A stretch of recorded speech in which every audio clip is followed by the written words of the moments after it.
Yo, welcome back to the channel. So today we are going to be doing a little bit of repair work, warranty work should we say, for these lights. The ground lights, which have been an absolute nightmare. They are the most frustrating thing in the world. So as you can see, this is an amazing house that we did all the extension on here and garden room, all sorts of stuff, and it's absolutely beautiful. But we've got a problem.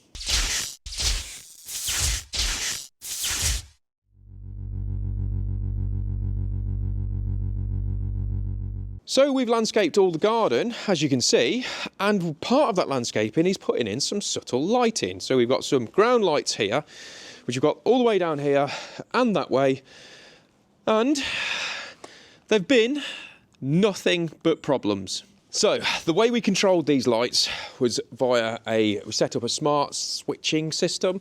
So the idea is obviously we can turn these on remotely anywhere we wanted to, and obviously turn the set lights on. But what I've now got is an actual problem. So these three just activated and now they've gone off. And it's not because they're tripping out, it's because they're actually faulty lights. So I've got some of these on here are actually dim and you can't really tell that they're on. So I've got a load of these lights along here are dim and they need to be replaced, which is really, really frustrating. Now, you're going to see in a second how I've ended up wiring them up, and it's a good job I've done them this way, because if not, this patio would be coming up. As with anything, we need to make sure that we've got the power turned off. So we've got our distribution board up here, and we need to make sure we turn the power off because we do not want any accidents.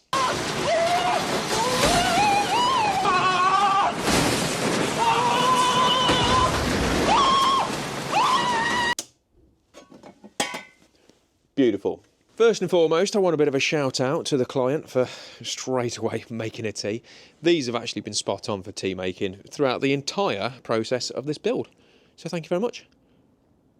So what we're going to do, first we're going to remove these lights. Now, these are pretty knackered now, and the reason why we've done it in this way, so underneath here there is a void space, should we say. So we've used a bit of 100mm drainage, created a void, which has then allowed us to create these pockets, hence the reason to remove these, because when these go wrong, if this wasn't done in this way, it's going to be a real headache. And obviously I'd be pulling this patio up right now. So to remove these,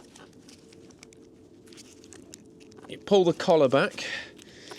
Might need the aid of a screwdriver, and you remove the actual fitting like this. So what we're going to be doing is swapping this light out, taking the plug off, shortening the lead because the leads are always massive. So let's get a new one out of the box and show you. So the new lead is obviously way too big. We don't need that, so we're going to cut all that off and rejoin that onto there.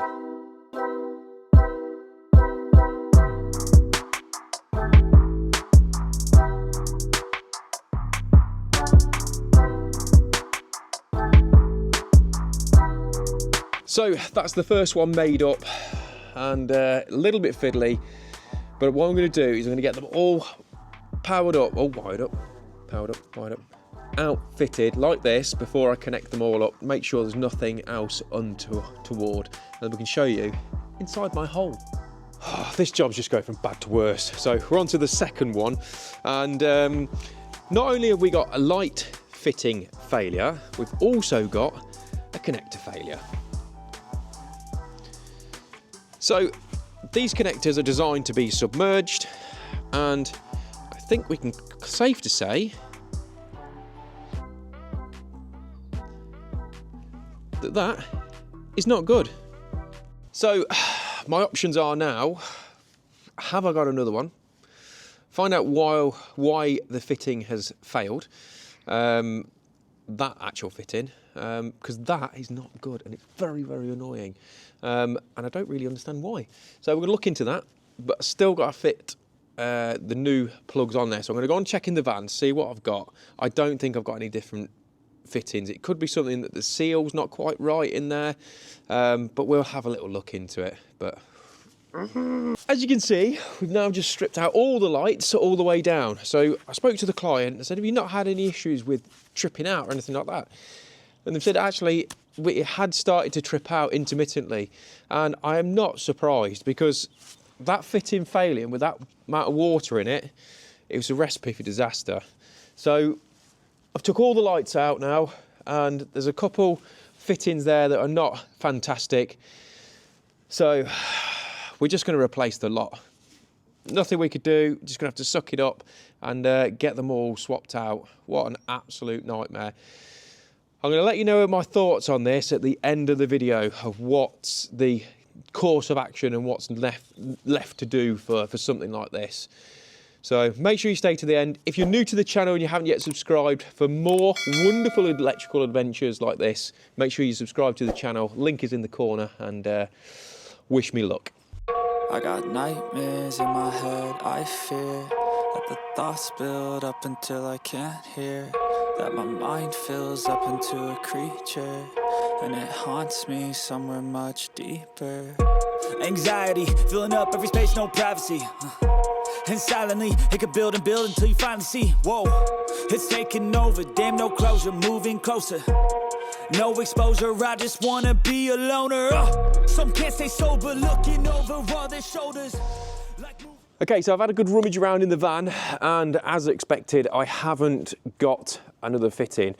So I've rang the wholesaler, and they are next day delivery anyway. So what I'm going to try and do, I'm going to try and dry it out, and then, because essentially what's happened is the seal on the bottom of it, the seal on here, it's just not seated properly, so it's allowed the moisture to come through. So what I'm going to do is I'm going to take it all apart and try and basically dry it all out and try and get it going for now.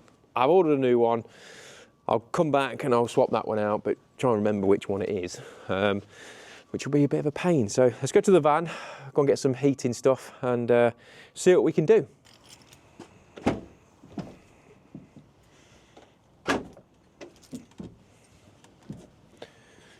Obviously, as with anything on these, my van is usually a lot tighter than this, because I've just done all the van. But I'm in a little bit of a pickle at the minute. I'm going to sort bits out. So, that's what I'm looking for. So I'm going to use the heat gun. Now, I've got to be careful not to overheat it, because if we do that, we're going to melt it. And that won't be very good, will it? Come on, you are going to win. We are going to make this happen. And we're all going to be friends.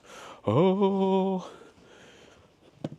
Okay, the key is don't overheat this, because it will melt it. And this is a little bit of a bodge. It needs must right now. So while I gently heat this up, make sure you subscribe to the channel for more wonderful electrical tips. Okay, so it's quite cool because you can actually watch all the moisture disappear. In fairness, whether you believe that or not is up to you, but you can. So, not ideal, I grant you, but we've just got to get this job all sorted. Like I say, I can rebook it for the other part once it comes in, not a problem. But it'd be nice, because I've been without the lights for a little bit, it'd be nice just to, you know, get it going for this evening at least, even if it's for nothing else.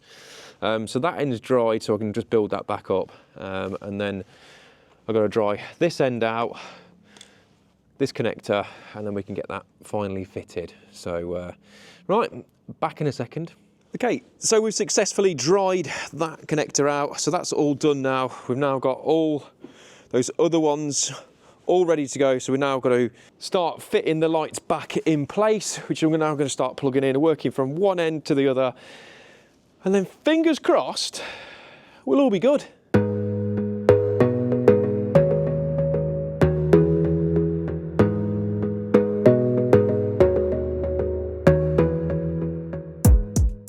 So with the lights all fitted now, and it is cold, and I'll give you, because it's cold, it's going to cause a slight issue. But we need to turn the power on now, so let's get that turned on. So the setup that we've got our obviously distribution board here, and inside there we've actually got all our wireless modules. Obviously we've come back to this job, so it's all got the wireless modules in there. And now it's time to test to make sure everything is working hunky-dory and we can get out of here, because warranty work sucks because you don't earn any money. So like I say, with our wireless module, and here we have it. So all the lights are now on. I'm not sure whether you can see them very well on the camera, but they're now all illuminated.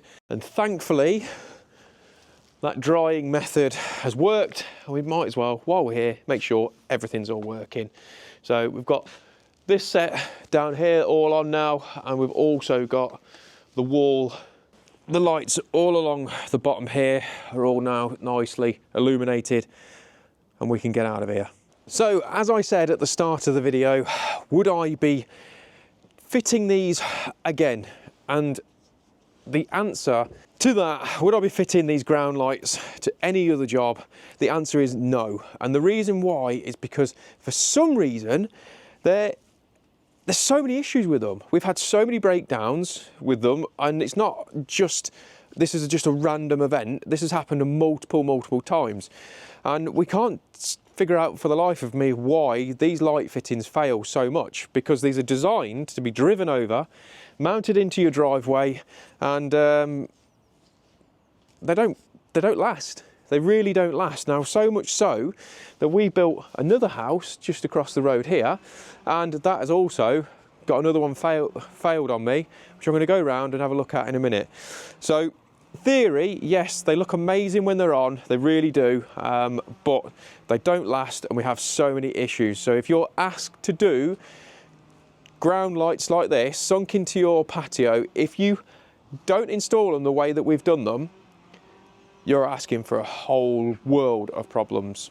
So hopefully you've enjoyed this video. I know it's a fairly short one. Make sure you subscribe to the channel, and I'll see you on the next one. Perfect.